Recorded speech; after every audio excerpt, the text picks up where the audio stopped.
આપણે અહીં વાત કરીશું એવા 8 સંકેતો વિશે કે જે શરીરમાં મીઠાની કમીને જણાવે છે. નમસ્કાર દર્શક મિત્રો, ખબર છે .com હું માલવિકા આપનું સ્વાગત કરું છું. મિત્રો, આજે આપણે વાત કરીશું મીઠા વિશે. જી હા, આમ તો તમે જાણતા જ હશો કે આપણા શરીર માટે મીઠાનું કેટલું મહત્વ છે.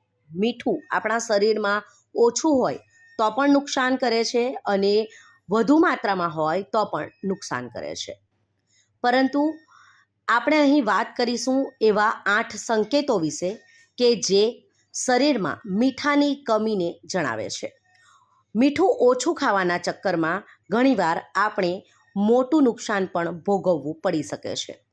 તો કયા છે આ લક્ષણો કે જેના દ્વારા આપણે જાણી શકીએ કે આપણા શરીરમાં મીઠું ઓછું છે અને મીઠું ઓછું ખાવાથી આપણને શું નુકસાન થાય છે તે વિશે વિગતે વાત કરીએ.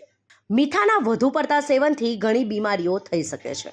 હાઈ બ્લડ પ્રેશરનું આ એક મુખ્ય કારણ છે. તેનાથી બચવા માટે લોકો મીઠાનું સેવન ઓછું કરે છે. આ એક મોટી ભૂલ છે જેના કારણે તમારે મોટું નુકસાન સહન કરવું પડી શકે છે. આહારમાંથી મીઠું દૂર કરવાથી ભૂલ ક્યારેય ન કરવી જોઈએ. મીઠામાં સોડિયમ અને ક્લોરાઇડ હોય છે. આ બંને ઇલેક્ટ્રોલાઇટ્સ છે જે ઘણા કાર્યો કરે છે. મીઠું ન ખાવાથી કે મીઠું ઓછું ખાવાથી પણ લોહીમાં સોડિયમની માત્રા ઘટી જાય છે, જે ખતરનાક સાબિત થઈ શકે છે. નેશનલ કિડની ફાઉન્ડેશને જણાવ્યું હતું કે જ્યારે લોહીમાં સોડિયમનું સ્તર જરૂરિયાત કરતાં ઓછું થઈ જાય છે ત્યારે તેને હાઇપોનેટ્રેમિયા કહેવાય છે. આ રોગને કારણે શરીરમાં પાણીનું સ્તર વધે છે.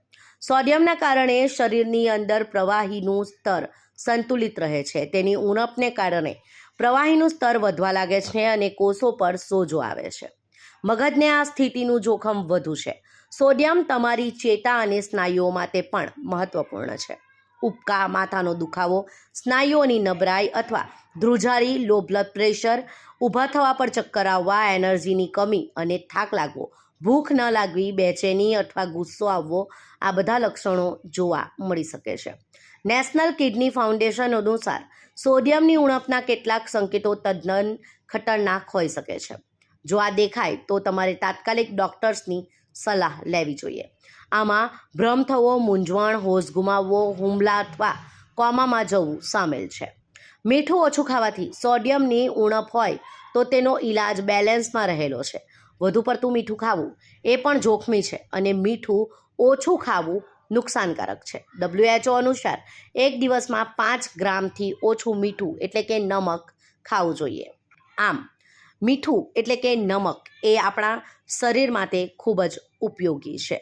મીઠું આપણા શરીરમાં ઓછું હોય તો પણ નુકસાન કરે છે અને તેનું પ્રમાણ વધી જાય તો પણ એ આપણા સ્વાસ્થ્યને નુકસાન પહોંચાડી શકે છે. આથી મીઠું આપણે પ્રમાણસર લેવું જોઈએ. સાથે જ આ બાબતની જો તમને કોઈ તકલીફ હોય તો એ બાબતે તમારે કોઈ પણ પગલું લેતા પહેલાં કોઈ યોગ્ય નિષ્ણાતની સલાહ લેવી જોઈએ.